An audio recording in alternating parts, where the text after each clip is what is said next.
કાગળ જેવો હલકો થઈ જઈશ. તમે બધા ભેગા થઈ મને ઉઠાવજો. તમે બધા મારી છત્ર છાયામાં આવજો. હું જરૂર તમારા બધાની રક્ષા કરીશ. તો હાલો મિત્રો, અત્યારે આ સંકટથી બચવા આપણે શ્રી ગિરિરાજજીની શરણમાં જે ગિરિરાજ બાબા તમારો અન્નકૂટ આરોગ્યા છે, એ ગિરિરાજ બાબા જરૂર આ સંકટમાં તમારી રક્ષા કરશે.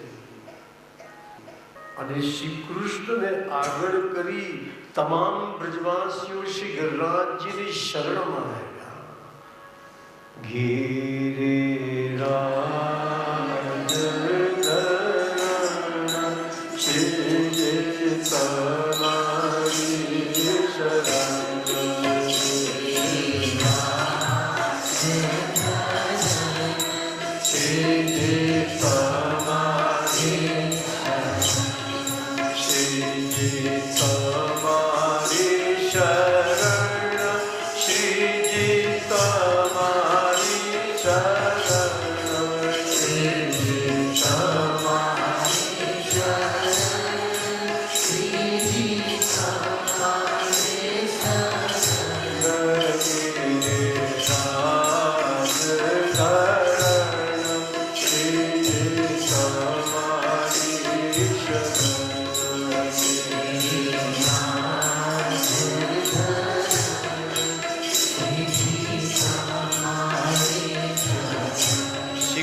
તમામ બ્રજવાસીઓ શ્રી ગિરિરાજજીની શરણમાં આવ્યા છે. જેમ માલિકને આવતા જુએ ત્યારે સેવક ઊભો થઈ જાય, એમ દૂરથી પ્રભુને આવતા જોયા ત્યારે ગિરિરાજ બાબા જાતે આકાશમાં અધર થવા લાગ્યા. ભગવાને નીચે આવી પોતાની આંગળી ધરી દીધી. ભગવાને ગોવર્ધનને ધારણ કર્યો. આકાશમાંથી દેવોએ પુષ્પવૃષ્ટિ કરી, જય જયકાર કર્યો. બોલો શ્રી ગિરિરાજ.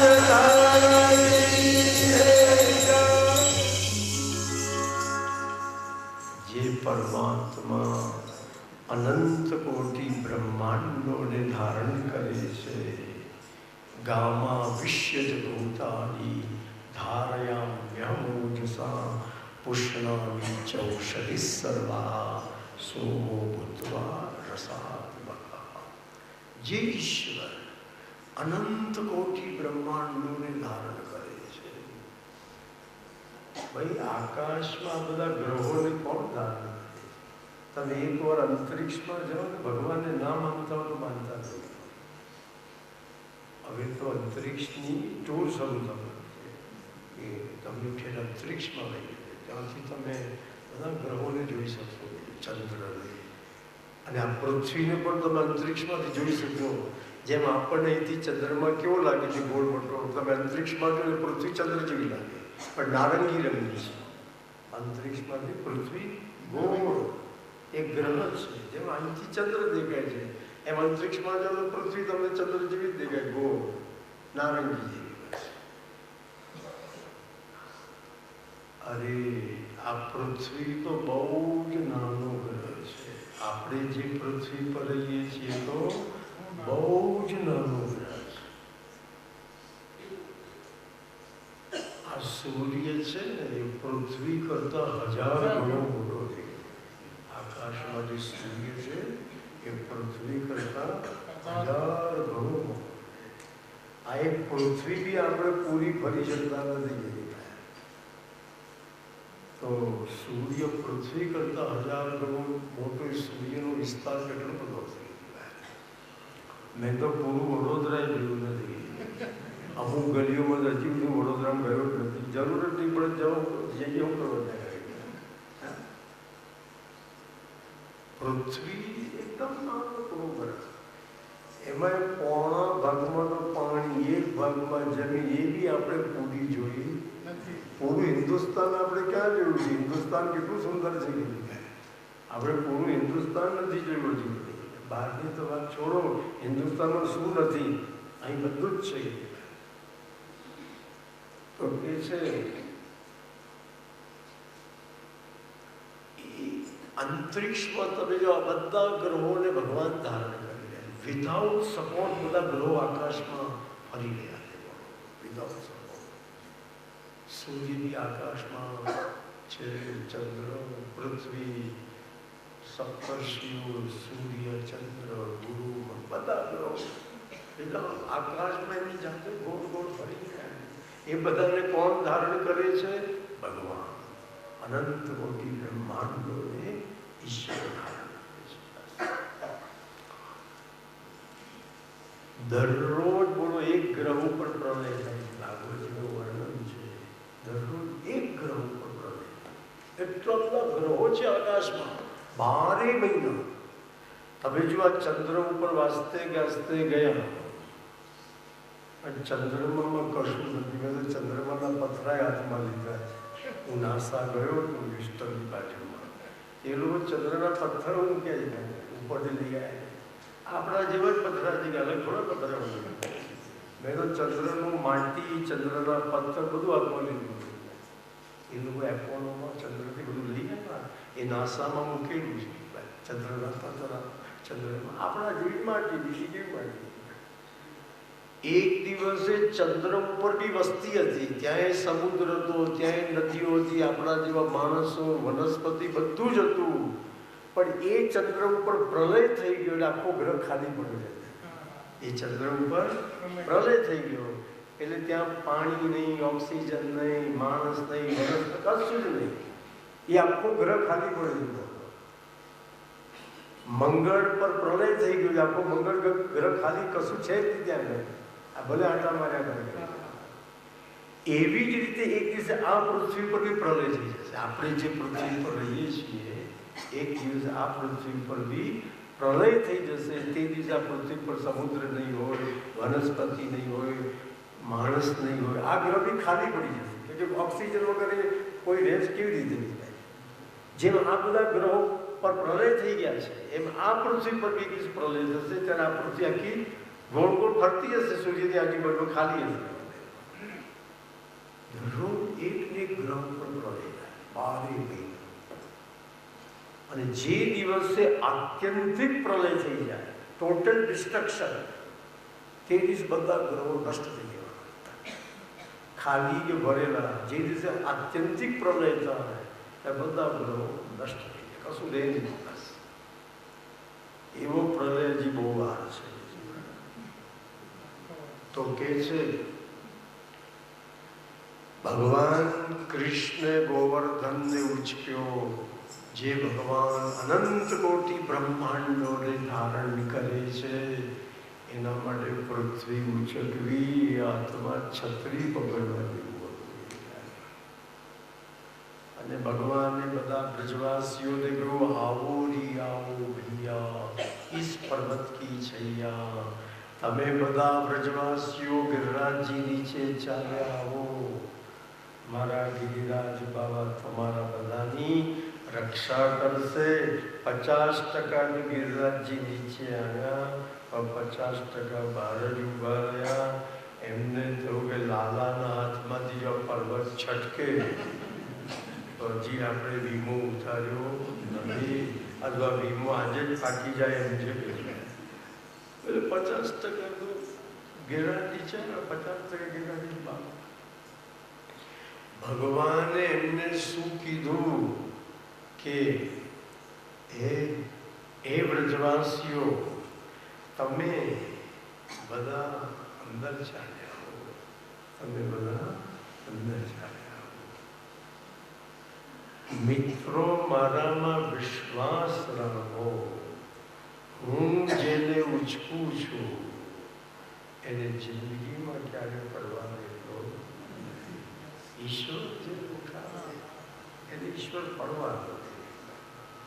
મારામાં વિશ્વાસ રાખી તમે બધા આવો. પછી તો 100% બધા ગિરિરાજજી નીચે આવી ગયા.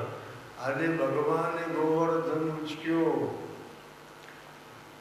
સુદર્શન ચક્રને છોડ્યું. વળી સુદર્શન ચક્રને ઓર્ડર કીધું ભગવાને, ઉપરથી જેટલું પાણી પડે બધું તમારે શોષી લેવાનું, કોઈ ગાયની શીંગડી પણ પલળવી જોઈએ નહીં. એટલે ભગવાન સુદર્શન ચક્ર ગોવર્ધન પર્વત પર ગોળ ગોળ ગોળ ગોળ નોન સ્ટોપ ફર્યા જ કરે. ઉપર જેટલું પાણી પડતું બધું સુદર્શનજી પી જતા, નીચે પડવા ના દે. अरे ईश्वर जिसको बचाना चाहते हैं इसको दुनिया में कोई भी मार नहीं सकता. અને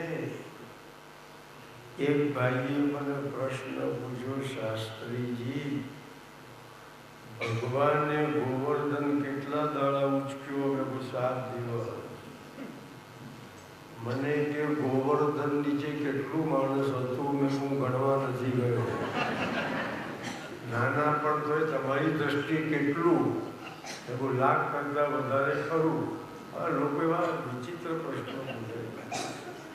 એવું 1 લાખ કરતા વધારે ખરું? બસ મારો આ જ પ્રશ્ન છે. શાસ્ત્રીજી આટલા બધા માણસોની 7 દિવસ સુધી ભગવાને જમવાની શું વ્યવસ્થા કરી? ઘણા લોકોને બધે જમવાનું જ દેખાય. આટલા બધાની 7 દિવસ માટે ભગવાને જમવાની વ્યવસ્થા. મેં કહ્યું ભગવાનને કોઈની કદી વ્યવસ્થા કરવી પડી નથી.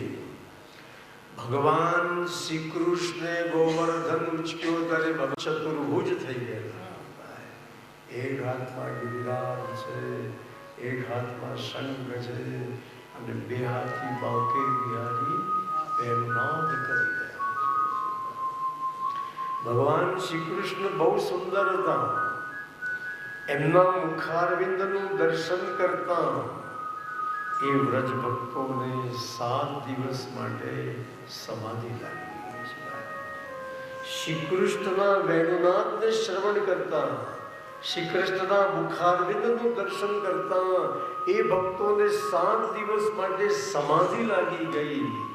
કોઈને 7 દિવસમાં ઘર બાર પરિવાર ખાવાનું પીવાનું કશું જ યાદ આવ્યું નથી. પ્રભુની વાંસળી સાંભળતા 7 દિવસ ક્યાં પસાર થઈ ગયા કોઈને કઈ ખબર ન પડી. ભગવાનને કોઈની કશી વ્યવસ્થા કરવી પડી નહીં. તમે કોઈ જગ્યાએ તન્મય થાવ પછી તમારો સમય ક્યાં જાય એ ખબર. આ કથા સાંભળતા સાંભળતા આપણા 6 દિવસ ક્યાં ગયા આ મને ખબર પડી ગઈ છે. આવતીકાલે તો આ કથાની પૂર્ણાવતિ બી થઈ જશે. અને અહીંયા કથા ના હોય તો ટાઈમ કેવી રીતે પસાર કરવો સૌથી મોટો પ્રોબ્લેમ આવે છે. આ તો કથા છે એટલે આપણો સમય બધો નીકળી જાય છે. બાકી અહીંયા આગળ જો કશું આવું ન હોય તો આખો દાડો પસાર કેવી રીતે કરવો એવી એક સમસ્યા ઊભી થાય છે. તો કે છે સંગીત નાદ બ્રહ્મની ઉપાસના છે. સંગીતમાં તમે એકવાર તન્મય થાઓ પછી સમય ક્યાં જાય ખબર ન પડે. એક જગ્યાએ સંગીતનો એવો જલસો ચાલે અને જે ભાઈએ જલસો રાખેલો એ પોતે સંગીતનો એટલો શોખીન અને પેલો ગાનારો કોઈ મોટો ઉસ્તાદ આ કરીને શરૂ કરે પેલો અડધો ઉભો થઈ ગયો, વાહ ઉસ્તાદ કમાલ કરતે આદાબ હે આદાબ હે. જેને જલસો રાખેલો એવો સંગીતનો શોખીન પેલો આ કઈ લડકા એટલે પેલો અડધો ઉછળે તમારે કમાલ કરતી ઉસ્તાદ. અને જોરથી સાથળ પર હાથ પછાડે, થોડી વાર જોરથી સાથળ પર હાથ કમાલ કરકે ક્યાં ગાતે. 2 કલાક પછી એ ભાઈની બાજુમાં બેઠેલા ભાઈએ એમને કીધું કે તમારે હાથ પછાડવો હોય તો તમારી જાન પર હાથ પછાડો. તમે 2 કલાકની વાવસ્તાદ કરી અને મારી જાન પર હાથ પછાડો છો. મારી આખી જાન લાલ છોડ થઈ ગઈ છે. એટલે પેલા એ કીધું સંગીતમાં મારું તારું શું કે છે.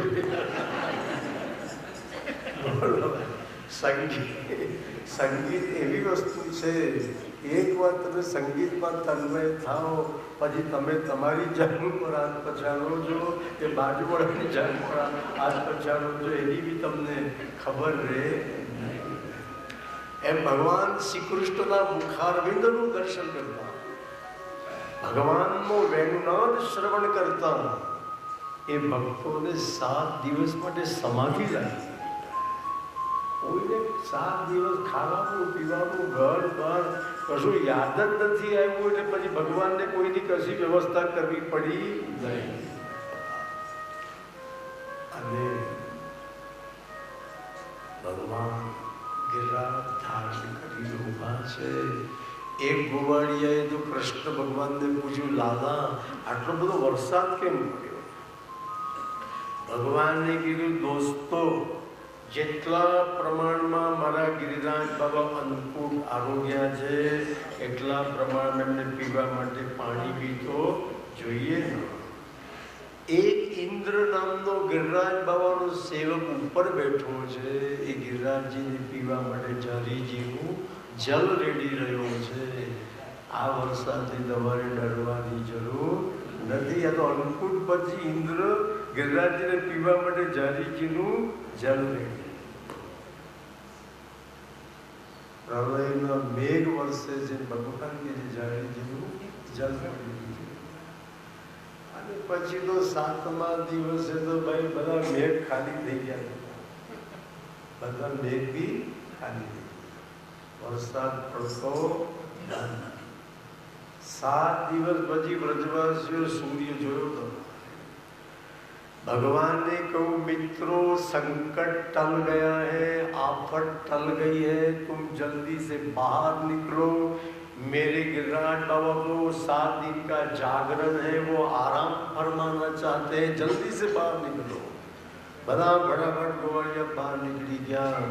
ભગવાન ને તો બધા તો બહાર નીકળ્યા, પણ મારે બહાર કેવી રીતે નીકળવું? આવડો મોટો પર્વત ફેંકીને તો બહાર નીકળાય નહીં. તો ભગવાન શ્રી કૃષ્ણ શું કર્યું? સુંદર મજાનો વેણુનાદ શરૂ કર્યું. કૃષ્ણની વેણુમાં એવો જાદુ છે. કૃષ્ણની વેણુ જળને ચેતન કરી નાખે, ચેતનને જળ કરી નાખે. ભગવાન શ્રી કૃષ્ણના વેણુનાદને શ્રવણ કરતા આકાશમાં રહેલા ગિરિરાજ બાબાને 7 દિવસ માટે સમાધિ લાગી ગઈ. અરે ગિરિરાજજીને આકાશમાં સમાધિ લાગી ગઈ.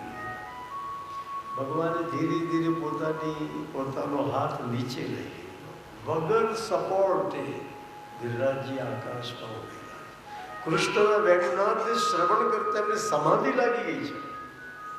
આકાશમાં વગર સપોર્ટે એ સ્થિર ઉભેલા છે. પ્રભુએ એમનો હાથ નીચે લઈ લીધો. વેણુનાદ કરતા પ્રભુ ગિરિરાજજીમાંથી બહાર આવી ગયા. બહાર આવ્યા પછી પ્રભુ વેણુનાદને ધીમો કરવા લાગ્યા.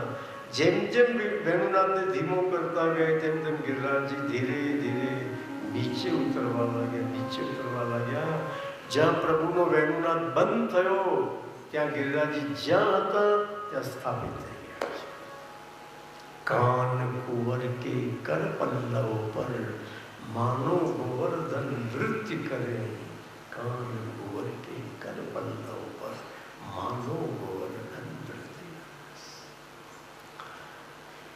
પછી તો યશોદાજીના ખોળામાં જઈને પ્રભુ બિરાજ્યા અને ઘરડા ઘરડા વ્રજવાસીઓએ ભગવાનને આશીર્વાદ આપ્યા. જીવનમાં હંમેશા એવા કામ કરો તમને કોઈની દુઆ મળે, તમને કોઈના આશીર્વાદ. તો કે છે મહાપ્રભુજીએ મધુરાષ્ટકમ લખ્યું છે.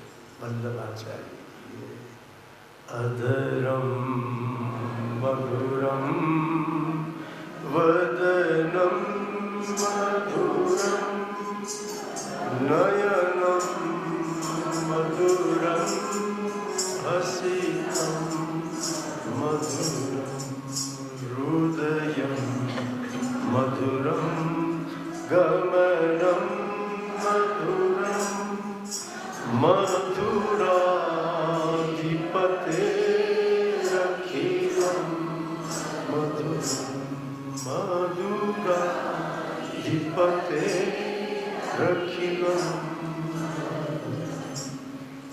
આ મધુરાષ્ટકમ તમારે મોઢે કરવા,